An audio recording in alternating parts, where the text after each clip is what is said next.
Nadie imagina que el poder puede terminar así. No hay bardas altísimas ni portones que pesen toneladas. No hay columnas de mármol ni jardines que parezcan de revista.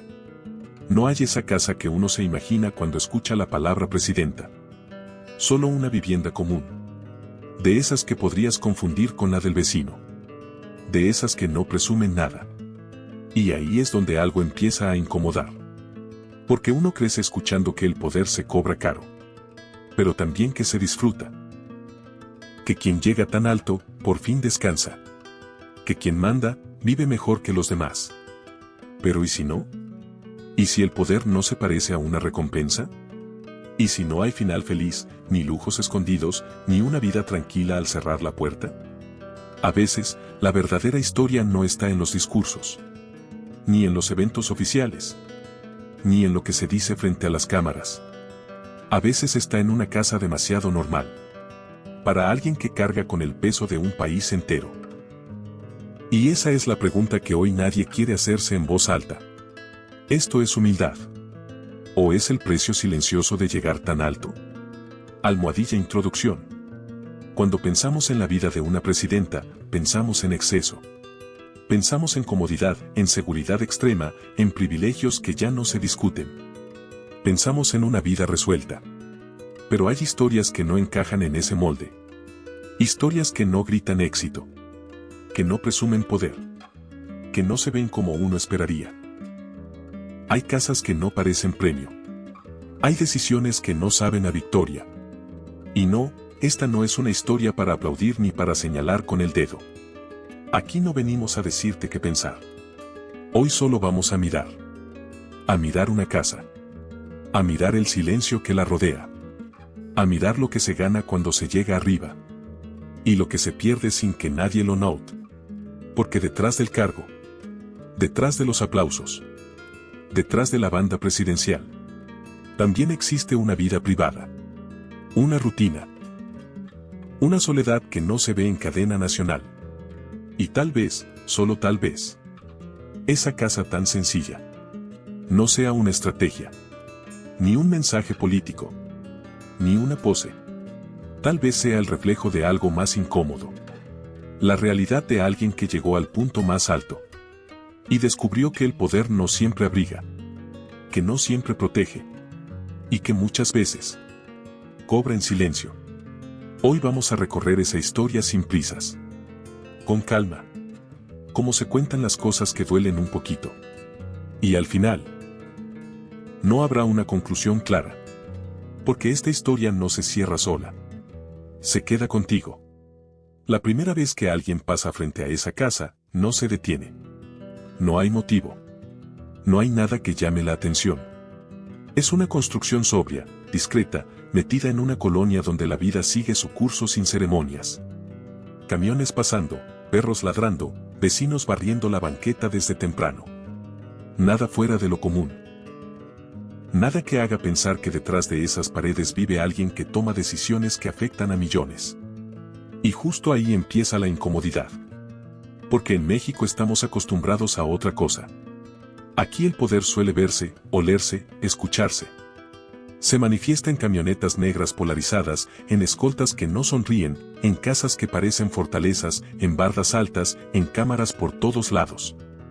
El poder en este país casi siempre grita, aquí mando yo. Pero esta casa no grita nada. Es más, parece pedir que no la volteen a ver. Como si quisiera desaparecer entre las demás. Como si no le gustara la atención. Y eso, lejos de tranquilizar, inquieta. Porque uno se pregunta si es real. Si no hay truco. Si no hay algo más escondido detrás de esa normalidad casi incómoda. No es una casa que impresione. No es una casa que provoque envidia. No es una casa que inspire esa fantasía aspiracional que tanto se repite en la política mexicana. Es una casa que parece más bien un alto voluntario. Un hasta aquí. Un límite. Y en un país donde el poder suele traducirse en exceso, esa contención desconcierta. No hay indicios de lujo. No hay símbolos evidentes de estatus. No hay esa sensación de distancia entre quien vive ahí y quien pasa caminando por la calle. Podría ser la casa de una maestra jubilada, de una científica retirada, de alguien que decidió vivir sin llamar la atención. Y tal vez, en el fondo, eso es lo que más incomoda. Que no encaja con la historia que nos han contado toda la vida. Porque desde chicos nos repiten que llegar lejos es sinónimo de vivir mejor. Que aguantar, chingarle, sacrificarte, tarde o temprano se recompensa. Que el poder es el premio final. El descanso. El ya la hiciste. Pero aquí no hay señales de ya la hiciste. Hay más bien una sensación rara. Como cuando entras a un lugar que no está mal, pero tampoco se siente hogar. Como cuando todo está en orden, pero algo falta. Como cuando el silencio pesa más que el ruido. Y entonces surge la primera duda incómoda, ¿esto fue una elección o una consecuencia? Porque vivir así, cuando podrías vivir de cualquier otra forma, no es una decisión ligera. Tampoco es algo que se pueda explicar con una sola palabra. No basta decir austeridad y ya. No basta decir convicción y cerrar el tema. Hay algo más profundo que no se ve a simple vista. Tal vez esta casa no habla de dinero, sino de límites. De renuncias que no se anuncian. De una vida donde el cargo no se quita al cerrar la puerta. Donde no hay un verdadero fuera del horario. Donde incluso el espacio personal se vuelve terreno vigilado, medido, calculado. Porque cuando se llega tan alto, nada es completamente privado. La casa, por sencilla que parezca, no es solo una casa. Es un punto de equilibrio frágil entre lo que se espera de alguien con tanto poder y lo que esa persona todavía puede permitirse como individuo. Es una frontera silenciosa entre la figura pública y la persona que sigue existiendo detrás del cargo. Y quizá por eso no hay ostentación. Porque ostentar sería aceptar que el poder se disfruta. Y aceptar eso, en ciertos contextos, también es cargar con una culpa que no se dice en voz alta. En México, el poder siempre está bajo sospecha. Siempre se le mira con desconfianza. Siempre se le exige más de lo que se le concede. Tal vez vivir así no sea solo una postura personal, sino una forma de sobrevivir al juicio constante, a la lupa permanente, a la sensación de que cualquier exceso se paga caro. Pero incluso así, la pregunta sigue flotando en el aire, sin respuesta clara. ¿Esta casa representa coherencia o representa encierro? ¿Es un símbolo de congruencia o el reflejo de una vida que ya no se puede soltar? La casa no responde. Nunca lo hace. Solo está ahí. Callada. Discreta. Aguantando miradas, rumores, interpretaciones. Como si supiera que, al final, cada quien va a ver en ella lo que quiera ver. Y eso apenas es el comienzo. Hay una idea que casi nadie se atreve a decir en voz alta, que llegar al poder también implica empezar a perder cosas. No de golpe, no de manera escandalosa. Se pierden despacio. Como se pierden los hábitos viejos. Cómo se van apagando las amistades que ya no encajan. Cómo se reducen los espacios donde uno puede ser simplemente uno mismo sin estar representando algo. La renuncia no empieza el día que se asume el cargo. Empieza mucho antes. Empieza cuando cada decisión personal empieza a tener consecuencias públicas. Cuando cada movimiento deja de ser solo tuyo. Cuando incluso el silencio se vuelve un mensaje que otros interpretan a su manera. Vivir en una casa así no es solo vivir con menos cosas. Es vivir con menos margen. Menos espontaneidad. Menos error permitido. Es entender que cualquier detalle puede convertirse en titular, en rumor, en juicio. Que incluso lo más cotidiano puede ser leído como símbolo. Por eso la casa se vuelve una especie de refugio extraño. No un refugio cómodo, sino uno necesario. Un lugar donde se intenta conservar algo de normalidad, aunque esa normalidad ya no sea la misma. Donde se busca mantener una rutina simple como ancla, como recordatorio de quién se era antes de que todo se volviera público. Pero esa renuncia no se anuncia. No se presume. No se graba en video. Nadie corta un listón para inaugurar la vida que se dejó atrás. Simplemente ocurre. Se renuncia a caminar sin pensar. A salir sin calcular. A decidir sin medir el impacto. A vivir sin que alguien esté observando. Y aunque desde afuera parezca un precio justo por el poder, desde adentro el peso se siente distinto. Más denso. Más solitario. Porque el poder no se apaga. No se cuelga en el perchero al llegar a casa. Se mete contigo. Se sienta contigo. Te observa incluso cuando intentas descansar. Y en ese contexto, la casa deja de ser un lugar de celebración y se convierte en un espacio de contención. No es difícil imaginar noches largas, silenciosas, donde el día todavía pesa en el cuerpo. Donde las decisiones no se quedan en la oficina, sino que regresan una y otra vez, como eco. Donde no hay mucho espacio para el desahogo, porque cualquier palabra puede ser malinterpretada, sacada de contexto, usada en contra. Ahí es donde la renuncia se vuelve más clara. No es la renuncia al lujo, sino a la ligereza. A esa sensación de que la vida fluye sin estar siempre bajo examen. A la posibilidad de equivocarse sin consecuencias monumentales. A la libertad de ser contradictorio sin que eso se convierta en problema nacional. Y entonces, la casa humilde empieza a verse distinta. Ya no como un gesto. Ya no como una narrativa. Sino como una forma de resistir. De mantenerse anclada a algo reconocible en medio de una vida que se volvió ajena. Porque cuando todo alrededor se vuelve grande, ruidoso, pesado, lo pequeño se vuelve refugio. Lo sencillo se vuelve control. Lo conocido se vuelve salvavidas. Pero incluso ese refugio tiene límites. Porque no hay casa que proteja del todo cuando se vive bajo el reflector. No hay pared lo suficientemente gruesa para aislarse del ruido exterior. No hay puerta que cierre completamente el peso de la responsabilidad. La renuncia silenciosa no se ve. No se mide. No se aplaude. Pero se acumula. Día tras día. Decisión tras decisión. Hasta que vivir de manera austera deja de ser solo una postura y se convierte en una necesidad emocional. Tal vez por eso esta historia no provoca admiración inmediata ni rechazo automático. Provoca algo más incómodo. Una especie de pausa interna. Una pregunta que no se formula del todo, pero que se siente. ¿Cuántas cosas se dejan atrás para llegar hasta aquí? ¿Y cuántas más se siguen dejando, incluso después de haber llegado? La casa sigue ahí, sin responder. Como testigo mudo de una vida que eligió el camino más alto, sabiendo, o descubriendo después, que ese camino también es el más solitario. Y mientras afuera la gente sigue opinando, comparando, juzgando, adentro el silencio se vuelve parte del paisaje. Un silencio que no grita sacrificio, pero que lo contiene todo. Hay una soledad que no se nota a simple vista. No es la soledad del abandono ni la del olvido. Es otra. Más rara.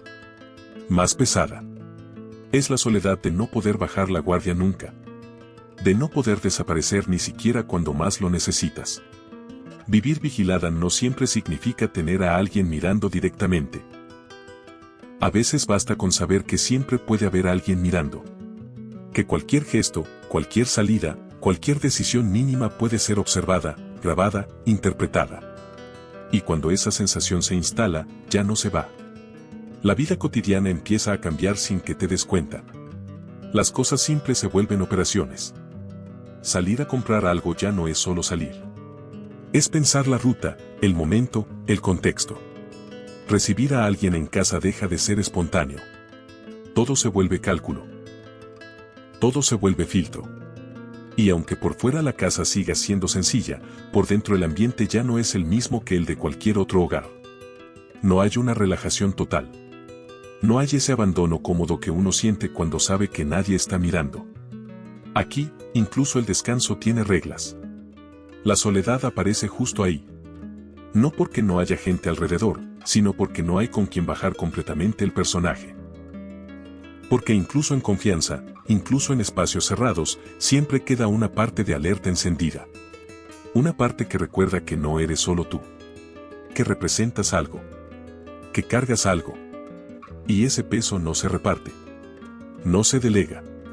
No se apaga. La casa, entonces, deja de ser refugio completo. Se convierte en una trinchera tranquila, sí, pero trinchera al final. Un lugar donde se duerme, se come, se piensa, pero donde rara vez se descansa del todo. Porque el afuera siempre está presente, aunque no haga ruido. En México, el poder siempre camina acompañado. Acompañado de expectativas, de reclamos, de desconfianza. acompañado de gente que espera algo, que exige algo, que juzga algo. Y vivir así, día tras día, va cerrando espacios internos. Hay menos margen para la risa despreocupada. Menos lugar para el error. Menos permiso para el cansancio.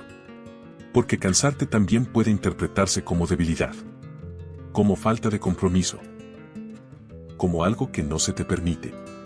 Y ahí es donde la soledad se vuelve más evidente. No es que falte gente. Es que falta anonimato. Falta ese momento en el que nadie espera nada de ti. Falta esa libertad básica de ser irrelevante por un rato. De no importar.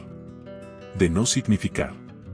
La casa humilde, vista desde este ángulo, ya no parece solo una elección de vida sencilla. Parece una forma de reducir el ruido. De achicar el mundo. De mantener control sobre algo cuando casi todo lo demás se volvió incontrolable. Porque cuando no puedes controlar lo que dicen de ti, ni cómo te interpretan, ni qué esperan de ti, al menos puedes controlar el tamaño del espacio que habitas. Puedes decidir que tu entorno no te grite poder cuando ya tienes suficiente con cargarlo por dentro. Pero incluso eso tiene un costo. La vida se vuelve más pequeña. Más contenida. Más cerrada. Y aunque desde afuera eso puede verse como coherencia, desde adentro a veces se siente como encierro. Como vivir siempre en el mismo punto, sin moverte demasiado, sin permitirte demasiado. Y entonces la pregunta cambia. Ya no es si la casa es humilde por convicción o por estrategia. La pregunta es si esa humildad alcanza para proteger a quien vive ahí. Si basta para no romperse. Si basta para sostener una vida donde casi todo está expuesto, menos lo que realmente importa. Porque al final del día, cuando se apagan las luces y el ruido baja, la soledad sigue ahí. No dramática. No exagerada. Simplemente constante. Acompañando cada decisión. Cada pensamiento. Cada noche. Y aunque nadie lo diga, aunque nadie lo admita, esa puede ser una de las partes más duras del poder, descubrir que mientras más alto llegas, menos espacio tienes para ser solo una persona más. En México, la austeridad siempre ha sido una palabra rara. Para algunos suena a virtud. Para otros, a castigo. Hay quien la presume como si fuera medalla, y hay quien la carga como si fuera condena. Lo cierto es que casi nunca es neutral. Siempre dice algo más. Cuando alguien con poder vive de manera austera, el país entero se siente con derecho a opinar. Que si es puro cuento. Que si es estrategia. Que si es congruencia. Que si es show. Aquí nadie se queda callado. Porque el poder, cuando no se ve, provoca sospecha. Pero pocas veces alguien se pregunta qué se sacrifica realmente cuando se elige vivir así. No se trata solo de no tener lujos. Eso es lo más superficial. El sacrificio verdadero está en aceptar una vida donde no hay escape fácil. Donde no existe ese lugar cómodo al que uno se retira cuando el mundo se pone pesado. Donde no hay una versión privada que esté completamente a salvo. La austeridad, en este contexto, deja de ser un discurso y se vuelve una forma de resistencia.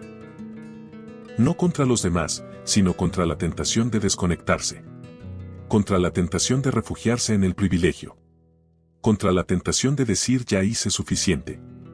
Vivir así es recordarte todos los días que no hay tregua. Porque una casa sencilla no te separa del país. No te aísla. No te eleva. Al contrario. Te mantiene cerca. Demasiado cerca, a veces. Cerca del ruido, de la crítica, del enojo ajeno, de las expectativas que no descansan. Y eso pesa. Pesa cuando no hay un espacio amplio para respirar. Pesa cuando el cansancio se acumula y no hay escapatoria. Pesa cuando el cuerpo pide pausa y la realidad no concede permiso. Pesa cuando la vida personal se vuelve secundaria, siempre subordinada a algo más grande. La austeridad como sacrificio no es bonita. No es inspiradora en el sentido clásico. No tiene épica. Es silenciosa. Monótona. Repetitiva. Y justamente por eso desgasta. Porque no hay momentos de desahogo que compensen. Porque no hay un valió la pena inmediato. Desde afuera, muchos dirán que nadie obliga a vivir así. Que siempre hay opción. Que el poder permite elegir. Pero desde adentro, la cosa no es tan simple. Porque cuando representas algo, cuando encarnas un símbolo, cada elección personal se vuelve pública. Y cada comodidad extra se cobra caro. Entonces la austeridad se convierte en una forma de protección. No total, pero al menos simbólica. Una manera de decir, hasta aquí. Una manera de poner un límite, aunque ese límite también apriete. Pero ese sacrificio no es infinito.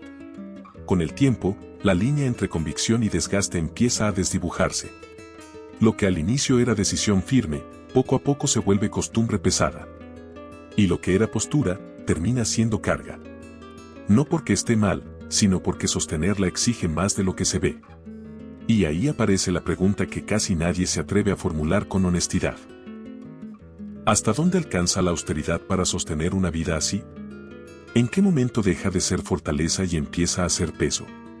Porque el sacrificio constante no siempre se nota. No deja marcas visibles. No se puede señalar con el dedo. Pero se filtra en el ánimo. En el cansancio. En la forma de habitar los espacios. En la manera de enfrentar los días. La casa sigue siendo la misma. No cambia. No crece. No se transforma. Y en esa permanencia hay algo inquietante. Como si el tiempo pasara, pero el espacio se quedara detenido. Como si la vida avanzara, pero el entorno se mantuviera igual, recordando todos los días lo que se eligió y lo que se dejó. Tal vez ahí está la verdadera triste realidad que nadie imagina. No en la falta de lujos, sino en la constancia del sacrificio.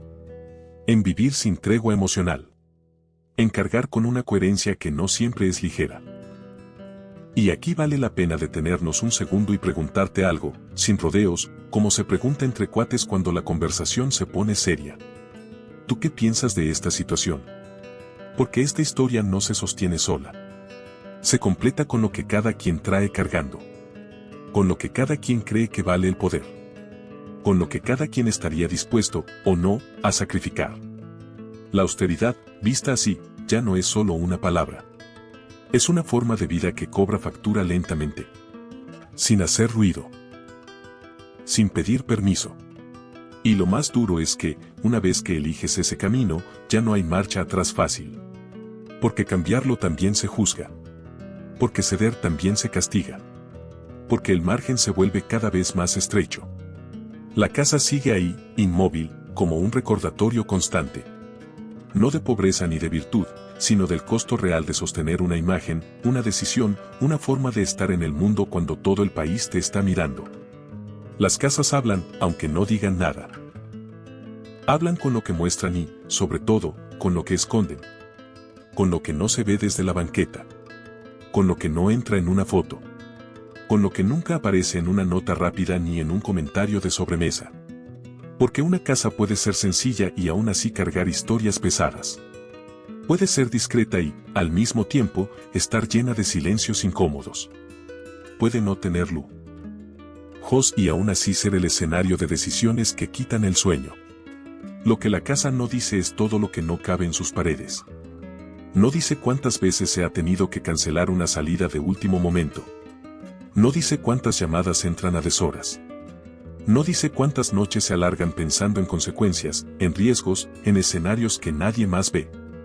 No dice cuántas veces el cansancio se guarda porque no hay espacio para mostrarlo. La casa no cuenta lo que pesa levantarse cada día sabiendo que cualquier error, por mínimo que sea, se va a magnificar. Que cualquier gesto se va a leer con lupa. Que cualquier cambio de humor se va a interpretar como mensaje político. Eso no se ve en la fachada. Tampoco dice lo que implica vivir con la sensación constante de estar a prueba. Porque el poder, en México, no concede periodos de gracia. Aquí se examina todos los días. Aquí se exige todos los días. Aquí se cuestiona incluso el silencio. La casa no explica cómo se vive con esa presión constante sin volverte de piedra. No muestra las dudas que se acumulan. No deja ver las contradicciones internas. No revela las veces que uno se pregunta si todo esto valió la pena, aunque jamás lo diga en voz alta. Y es ahí donde la historia se vuelve más compleja. Porque desde afuera es fácil simplificar. Decir que es congruencia. O decir que es estrategia. O decir que es teatro. Pero la realidad, como casi siempre, es más incómoda que cualquiera de esas respuestas rápidas. Lo que la casa no dice es que, cuando se llega tan alto, ya no hay decisiones puramente personales. Todo se contamina. Todo se vuelve símbolo. Todo se vuelve lectura ajena. Y vivir así no es algo para lo que uno esté completamente preparado, por más experiencia que tenga. Tampoco dice que hay días en los que la casa se siente pequeña. No por el tamaño, sino por la carga que entra con quien la habita. Días en los que el espacio no alcanza para procesar todo lo que pasó afuera. Días en los que el silencio no calma, sino que amplifica los pensamientos. Porque el silencio, cuando se vive solo, no siempre descansa. A veces acusa. A veces recuerda. A veces aprieta. La casa no dice si hay arrepentimientos. No dice si hay nostalgia por una vida más simple, irónicamente más libre. No dice si hay momentos de duda profunda. Esas cosas no se exhiben. No se pueden probar. No se pueden medir. Y tal vez por eso esta historia incomoda tanto. Porque no permite una conclusión clara. Porque no entrega una verdad fácil. Porque no te dice así es ni así debería ser. Solo muestra una parte del escenario y te deja con lo demás dando vueltas en la cabeza. Lo que la casa no dice también incluye lo que nunca sabremos. Las decisiones que se toman en silencio. Las renuncias que no se cuentan. Las batallas internas que no se vuelven públicas. Eso se queda ahí, atrapado entre paredes que no hablan. Y mientras tanto, afuera, la gente sigue pasando. Sigue opinando. Sigue comparando. Sigue diciendo lo que haría si estuviera en ese lugar. Como si el poder fuera una fórmula sencilla. Como si vivir bajo esa presión fuera cosa menor. La casa no responde. No corrige. No aclara. No se defiende. Solo permanece. Aguantando interpretaciones, juicios, expectativas que nunca pidió cargar. Y tal vez eso es lo más honesto de todo. Que no intenta convencer a nadie. Que no busca agradar. Que no ofrece respuestas. Solo existe, con todo lo que eso implica. Porque al final, hay historias que no se explican. Se sienten. Y esta es una de ellas. Hay un punto en esta historia donde la casa deja de importar. No porque ya no esté ahí, sino porque deja de ser el centro. Poco a poco, sin que uno se dé cuenta, la atención se mueve. Ya no miramos la fachada. Ya no pensamos en el tamaño, en la colonia, en lo que tiene o no tiene. Empezamos a mirarnos a nosotros mismos. Y eso es lo verdaderamente incómodo. Porque esta historia no se sostiene solo con hechos. Se sostiene con interpretaciones. Con prejuicios. Con ideas que cada quien ya traía antes de empezar a escuchar. La casa se convierte en un espejo. Y cada quien ve algo distinto reflejado ahí. Hay quien ve coherencia y piensa, así debería ser. Hay quien ve sacrificio y dice, nadie debería vivir así. Hay quien ve estrategia y suelta un no me vengan con cuentos. Y hay quien, en el fondo, no sabe qué pensar, pero algo le aprieta el pecho. Porque esta historia no habla solo de una presidenta. Habla del poder. De lo que creemos que es. De lo que esperamos que sea. De lo que le exigimos. Y también de lo que estamos dispuestos a perdonar o a castigar. En México, el poder siempre se mira con lupa, pero también con enojo acumulado. Con desconfianza histórica. Con heridas que no cerraron. Por eso cualquier gesto se magnifica. Por eso cualquier decisión se vuelve símbolo. Por eso una casa sencilla puede provocar más ruido que un discurso entero. Y ahí es donde el espejo se vuelve incómodo. Porque si esa casa es una mentira, entonces confirma lo que muchos ya creen, que todo es teatro. Pero si esa casa es real, entonces plantea otra pregunta más difícil, ¿estaríamos dispuestos a vivir así? ¿A renunciar a tanto? ¿A cargar con esa soledad? Y no, no es una pregunta moral. No es para quedar bien. Es una pregunta honesta, de esas que no se responden en voz alta porque la respuesta no siempre nos gusta. A todos nos gusta criticar el poder desde lejos. Es fácil. Es hasta catártico. Pero imaginarse dentro, con el peso completo encima, ya es otra cosa. Ahí ya no hay blanco y negro. Ahí todo se vuelve gris. Pesado. Lento. Tal vez por eso esta historia no cierra. Porque no puede. Porque cualquier cierre sería injusto con la complejidad que encierra. Porque reducirla a una conclusión simple sería mentir. La casa sigue ahí, pero ahora ya no importa tanto cómo es, sino lo que despierta. Lo que provoca. Lo que revela de quién la mira. Porque al final, cada interpretación dice más del espectador que de la persona que vive ahí. Y en ese reflejo aparecen cosas incómodas, el cansancio colectivo, la rabia acumulada, la desconfianza automática, pero también la contradicción interna de exigir sacrificio mientras nadie quiere cargarlo. Aquí la historia se da la vuelta.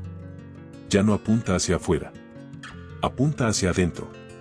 Porque quizá la verdadera pregunta no es cómo vive alguien con tanto poder. La verdadera pregunta es qué esperamos nosotros de quienes llegan ahí. ¿Y por qué? Antes de seguir, vale la pena detenernos un momento y dejar esto sobre la mesa, sin adornos. ¿Tú estabas de acuerdo con esta forma de vivir, o crees que el poder debería verse distinto? No hay respuesta correcta.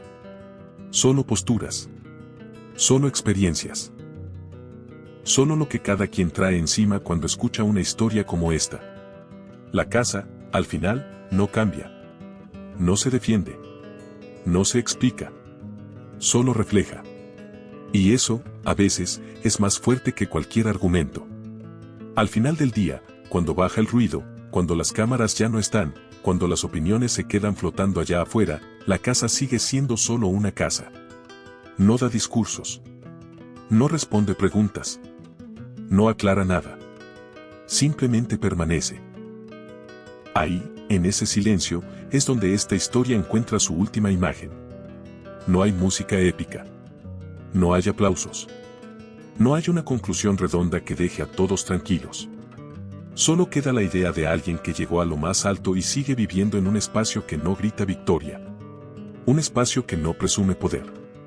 Un espacio que, para muchos, se siente demasiado pequeño para el tamaño del cargo y demasiado pesado para una sola persona. Tal vez esa es la parte que nadie imagina. Que el poder no siempre se disfruta como se piensa. Que no siempre se vive como se sueña. Que no siempre se siente como recompensa.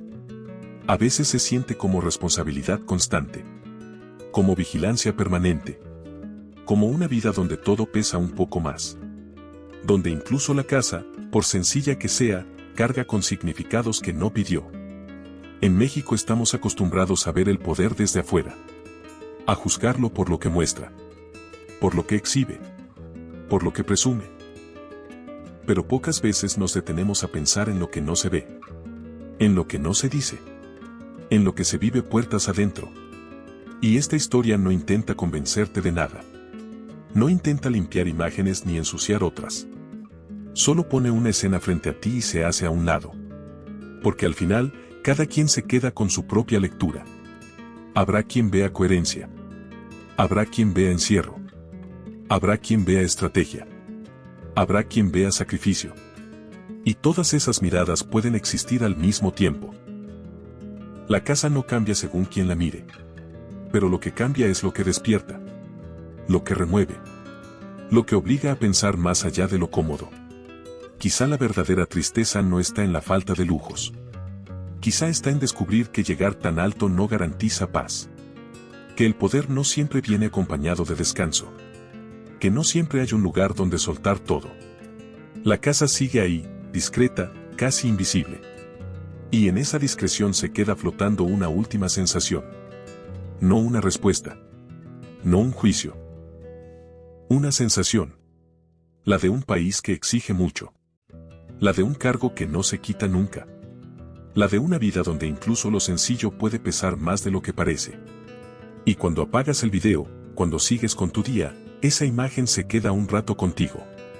No grita. No empuja. Solo acompaña. Como esas historias que no buscan gustar, sino quedarse. Y hasta aquí llega esta historia. No para darte una respuesta, sino para dejarte con una imagen que incomoda un poco. Y que no se va tan fácil. Si esta historia te hizo pensar, dudar o sentir algo distinto, Déjalo en los comentarios. Aquí se vale no estar de acuerdo. Si quieres seguir escuchando historias que no se cuentan como siempre, suscríbete al canal. Aquí seguimos mirando donde casi nadie mira. Gracias por quedarte hasta el final.